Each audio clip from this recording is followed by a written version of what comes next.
Bienvenue sur Africa 24 dans cette nouvelle édition du Morning News. Voici les titres de l'actualité. Une révision des accords de coopération militaire annoncée au Niger. Les pays disposant de forces stationnées sur le territoire ont été informés par le ministère des Affaires étrangères. Sur la liste des concernés figurent notamment les États-Unis. Vers une baisse de la production de pétrole en Guinée équatoriale, une baisse prévue pour l'année 2024 pour soutenir la stabilité du marché. Et puis la Guinée se prépare à l'approche de la prochaine Coupe d'Afrique des Nations de football. La sélection figure dans le groupe C. Les détails à suivre dans ce journal. Mais tout d'abord, fin du dépôt des candidatures en vue de la présidentielle au Sénégal. Les candidats avaient jusqu'à ce 27 décembre minuit pour déposer leur dossier. La liste est longue, plus de 70 prétendants à la magistrature suprême ont déposé leur candidature. Elles seront examinées par le Conseil constitutionnel qui a jusqu'au 20 janvier pour publier la liste définitive des candidats. Parmi les dossiers déposés, celui du Premier ministre Amadou Ba ou encore de Karim Wade, le fils de l'ancien président Abdoulaye Wade. Toujours en détention, l'opposant Ousmane Sonko a lui aussi déposé sa candidature. Candidature qui pourrait néanmoins être invalidée en raison de pièces manquantes. D'après un responsable de la cellule communication du PASTEF, l'administration sénégalaise aurait refusé de délivrer à Ousmane Sonko les documents nécessaires.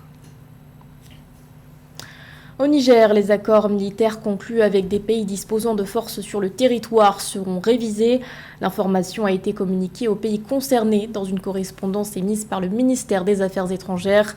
Les autorités expliquent qu'un projet de protocole d'accord leur sera transmis. Une information qui intervient alors que le retrait des troupes françaises du pays s'est achevé le 22 décembre. Samantha Saberou-Sapobanga. Le Conseil national pour la sauvegarde de la patrie a annoncé le 27 décembre 2023 la révision de tous les accords militaires signés avec les pays disposant des bases sur le sol nigérien. Cette décision intervient après le départ de 1500 soldats français présents au Niger dont les derniers ont quitté le pays vendredi 22 décembre 2023 dans le cadre du processus de désengagement français au Niger marquant la fin de la coopération militaire entre la France et le Niger. La révision par le CNSP de plusieurs accords militaires s'inscrit dans la droite ligne des réformes. Parce qu'aujourd'hui, le Niger a pris un tournant décisif. Un tournant à 360 degrés. Cela veut dire quoi? Dans la mesure où il a rompu ses accords militaires et de défense avec la France et que les soldats français ne sont plus au Niger, il est de nécessité pour le CNSP de redéfinir ses cartes, de redéfinir ses priorités et de revoir tous les accords qui lient le CNSP et le Niger avec les autres pays en termes de coopération militaire.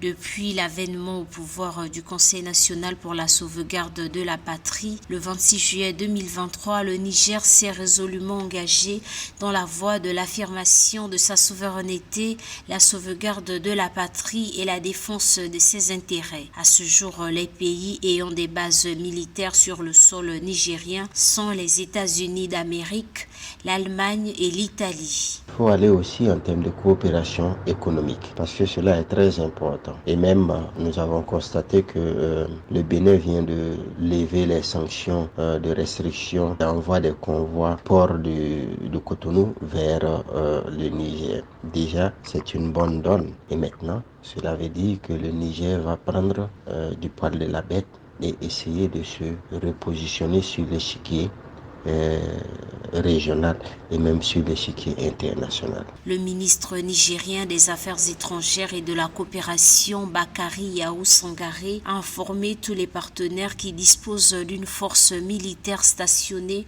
sur le territoire national que le Niger procédera à une révision de tous les accords signés avec les dits pays. À cet effet, un projet de protocole d'accord leur sera soumis pour insuffler une nouvelle dynamique à la coopération bilatérale. Dans l'actualité également, le général soudanais Mohamed Hamdan Daglo poursuit sa tournée en Afrique de l'Est. Après l'Ouganda, il a mis le cap sur l'Éthiopie.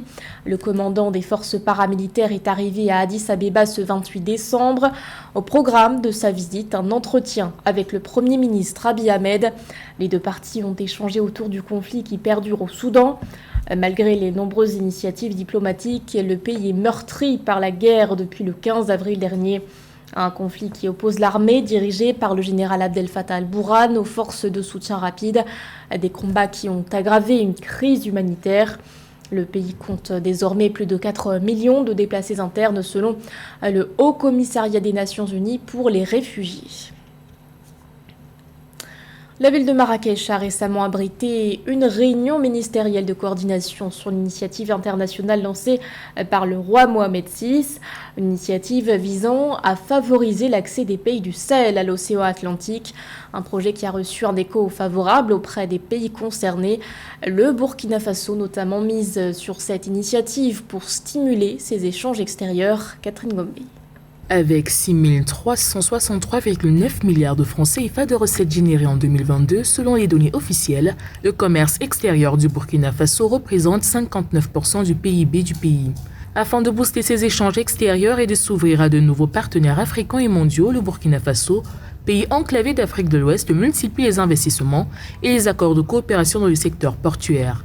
C'est le cas notamment avec son adhésion à l'initiative internationale de Sa Majesté le roi Mohamed VI pour favoriser l'accès des pays du Sahel à l'océan Atlantique. Le Burkina ne peut plus s'envisager en dehors de l'espace de l'Alliance des États du Sahel. Nous sommes une entité territoriale pertinente et intégrée et qui ambitionne imprimer sa marque dans la course du monde.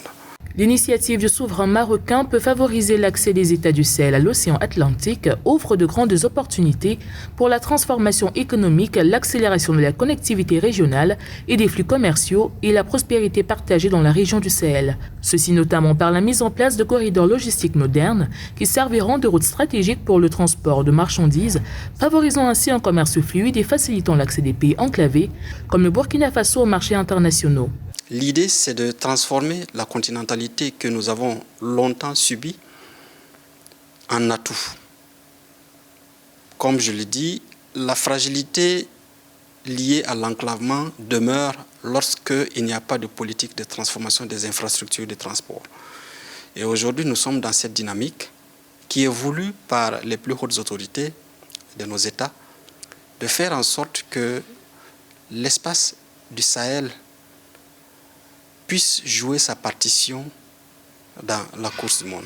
Malgré le contexte international marqué par une instabilité géopolitique et un contexte national difficile du fait de la crise sécuritaire, le Burkina Faso a accentué en 2022 son intégration au commerce mondial avec un commerce global qui a augmenté de 17,4% par rapport à l'année 2021. Porté par le commerce des minerais, du coton et du bétail, le taux de croissance annuel moyen des échanges de marchandises sur la période 2018-2022 est de 10,5%. Les principaux partenaires commerciaux étant la Côte d'Ivoire, le Maroc, la France et le Singapour. Toutefois, pour tirer un meilleur parti des mécanismes et initiatives de développement du commerce comme la ZLECAf, le Burkina Faso multiplie les stratégies pour un accès à la mer. D'ici 2024, la Guinée équatoriale entend réduire sa production de pétrole. Elle pourrait être réduite à 70 000 barils par jour. Membre de l'Organisation des pays exportateurs de pétrole, la Guinée équatoriale suit la ligne de conduite pour stabiliser le marché. Sarah Yemeli. Le 26 décembre 2023, la Guinée équatoriale a réaffirmé son engagement en tant que membre de l'Organisation des pays exportateurs de pétrole, OPEP, et des objectifs de la coopération OPEP+. Cette décision fait suite à celle de l'Angola de quitter l'organisation le 21 décembre 2023. Après son adhésion à l'OPEP en 2017, la Guinée équatoriale a produit 81 000 barils de pétrole brut par jour et pour 2024, le pays ambitionne de réduire sa production de pétrole brut à 70 000 barils par jour. Selon un rapport des autorités équato-guinéennes, le pays d'Afrique centrale a également sous-produit, ne pompant que 42% de son objectif OPEP. La responsabilité commune de l'OPEP et de l'OPEP+, est de créer une certitude quant à l'amélioration du niveau de vie des populations, des valeurs qui ne peuvent être mises en œuvre que par un effort collectif. La République de Guinée équatoriale partage les mêmes valeurs fondamentales que l'OPEP et l'OPEP+, dans son positionnement stratégique et sa vision du monde. mais surtout dans l'objectif constant d'améliorer le niveau de vie des populations envers lesquelles nous avons une position de responsabilité et de solidarité à travers une politique qui imprime une certitude dans la capacité des gouvernements à planifier leur économie à travers des politiques qui fournissent une certitude au marché. Selon le ministre des Mines et des Hydrocarbures de la Guinée équatoriale, Antonio Uburu Ondo, le défi de la transition énergétique requiert une organisation forte telle que OPEP et OPEP+, qui promeut un équilibre pragmatique dans le débat et la proposition de solutions qui tiennent compte de la situation des producteurs dont les économies sont moins avancées et les structures de production moins diversifiées. La République de Guinée équatoriale croit non seulement au rôle de l'OPEP, OPEP+, à cet égard, mais continuera à être une force importante pour la continuité de ce rôle de l'OPEP+. La Guinée équatoriale continuera, avec d'autres membres de l'OPEP, à jouer un rôle pour garantir que le marché reste stable et équilibré, ce qui est dans l'intérêt de tous, y compris des pays producteurs de pétrole et des pays consommateurs dans l'économie mondiale. La Guinée équatoriale assume la présidence de 2 organisations mondiales clés des pays producteurs de pétrole et de gaz, réunion ministérielle du Forum des pays exportateurs de gaz et de l'Organisation des pays exportateurs de pétrole pour 2023. Afin d'atteindre les meilleures étapes en termes d'influence, de développement et de sécurité économique, la République de Guinée équatoriale invite les pays éligibles à faire partie de la vision de cette grande organisation. À partir de janvier 2024, les Ivoiriens verront leur facture d'électricité augmenter.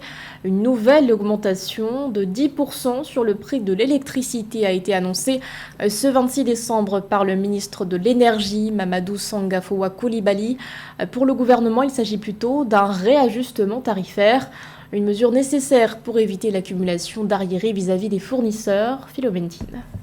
Un ajustement tarifaire de 10% sera appliqué sur l'électricité pour l'ensemble des abonnés estimés à environ 4 millions à compter du 1er janvier 2024 en Côte d'Ivoire. Le présent ajustement fera passer le prix moyen de vente de 79 francs CFA le kilowattheure à 87 francs CFA le kilowattheure. Cet ajustement permettra de réduire les pertes d'exploitation du secteur estimées à environ 127 milliards de francs CFA pour le compte de l'année 2023.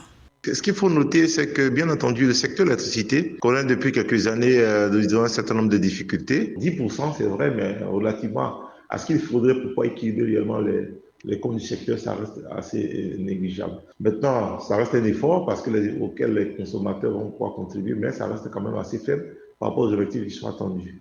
Selon l'État ivoirien, le secteur de l'énergie connaît un déséquilibre financier depuis quelques années lié à la conjoncture mondiale. Pour rétablir l'équilibre, cela nécessiterait un ajustement de 27% sur les tarifs de l'électricité, alors que la Côte d'Ivoire en est à 20%.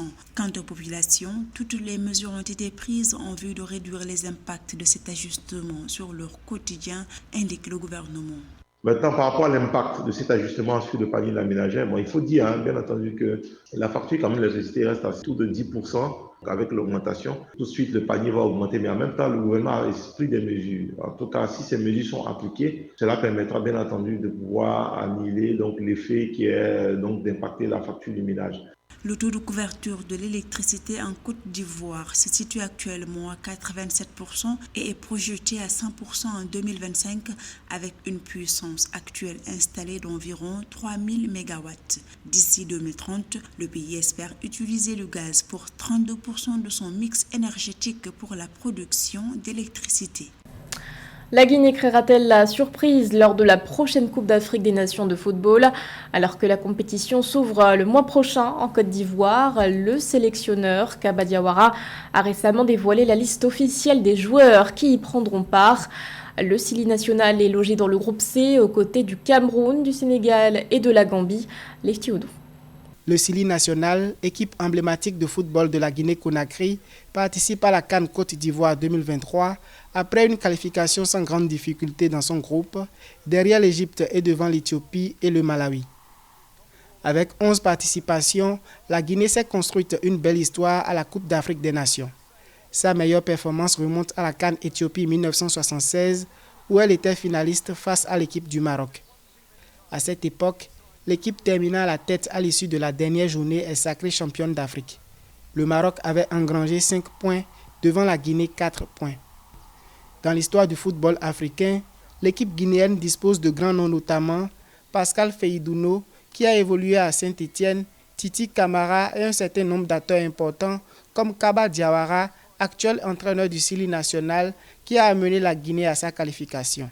Le job a été fait et c'est ça qu'on a remarqué. Aujourd'hui, l'équipe est donc qualifiée pour la CAN. Et dans le groupe C, je suis sûr qu'ils vont, avec ses joueurs, donc, feront ce qu'il faut pour dédire forcément les pronostics. Je pense bien sûr où il y a cette équipe du Cameroun qui est quintuple champion d'Afrique et le Sénégal qui est le champion en titre. Je suis sûr que la Guinée a de belles ambitions. Les poulains de Kaba Diawara, sélectionnés de l'équipe nationale de Guinée, devront accomplir une tâche difficile dans un groupe C très relevé aux côtés du Sénégal tenant du titre de 2022, du Cameroun quintuple champion d'Afrique et demi-finaliste de l'édition 2022 de la CAN et la Gambie. L'atout offensif est la détermination de cette équipe-là. Je crois que, encore une fois, avec le jeune joueur guinéen Serhou Guirassy qui évolue à Stuttgart, il fera forcément feu de tout bois. J'ai parlé de sa détermination, de son réalisme devant le but. Il l'a montré au niveau donc de Stuttgart où il enchaîne des buts et des buts. Je crois que déjà c'est un joueur à surveiller au niveau de la Guinée pour cette CAN-là. Par ses atouts, le Sili national pourra-t-il créer la surprise à cette grande messe du football africain en Côte d'Ivoire? Rappelons que dans ce groupe C, il y a de grands habitués de cette Coupe d'Afrique des Nations que sont les Lions de la Teranga, les Lions indomptables du Cameroun et les Scorpions de la Gambie. La Guinée démarre sa campagne le 15 janvier 2024 face au Cameroun à 18h GMT au stade Charles Konan Banny de Yamoussoukro. C'était le journal de la rédaction. Merci de l'avoir suivi. L'actualité continue sur Africa 24.